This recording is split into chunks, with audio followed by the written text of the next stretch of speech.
নমস্কার বন্ধুরা, আমার চ্যানেলে এটা ফার্স্ট ব্লগ। পুরো ব্লগটা দেখার পর কেমন লাগলো অবশ্যই কমেন্টে জানাবেন। চলুন বেরিয়ে পড়েছি আমার গ্রামের সুন্দর জনমানব শূন্য পরিবেশটার সাথে আপনাদেরকে পরিচয় করাবার জন্য।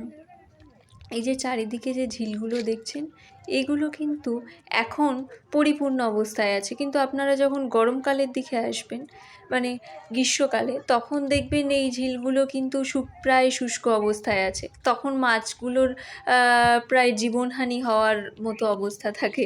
মাছগুলো বা তীব্র গরমে হাঁপাতে থাকে, প্রচুর মাছ মারা যায়। কিন্তু এখন দেখুন, মাছগুলো পুরো শান্ত, নিস্তব্ধ, ব্যথাহীন হয়ে আছে। যাই হোক, আমাদের এই যে ঝিলগুলো দেখছেন, এইখানে কিন্তু শুধু মিঠা জলের মাছ চাষ হয়। অন্যদিকে আপনারা সুন্দরবনের নাম শুনেছেন, তো সেই দিকটা দেখবেন পুরোটা নোনা জলের মাছ চাষ হয়। যেহেতু আমাদের এই দিকটা পুরোপুরি মিঠা জলের মাছ চাষ হয়, তো এখানে মাছগুলো কিন্তু খুবই সস্তাতে পাওয়া যায়। যাই হোক, একটু অন্য প্রসঙ্গে আসি। এই যে চারিদিকে জল আর মাঝখান দিয়ে বয়ে গেছে যে দীর্ঘ রাস্তা, এই পরিবেশ যেন আমাদের মনকে শান্ত, নিস্তব্ধ, ব্যথাহীন করে তোলে।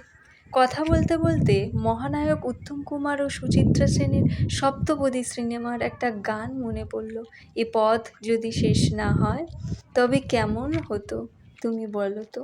সত্যি এই রকম একটা সুন্দর পরিবেশে সবচেয়ে কাছের মানুষটিকে সঙ্গে নিয়ে যদি এই দীর্ঘ পথ চলতে চলতে মনের কথাগুলো বলা যায়, তাহলে হয়তো আমাদের রাগ, তীব্র অভিমান, দুঃখ কিছুটা সময়ের জন্য দিগন্তে বিলীন হয়ে যেতে পারে।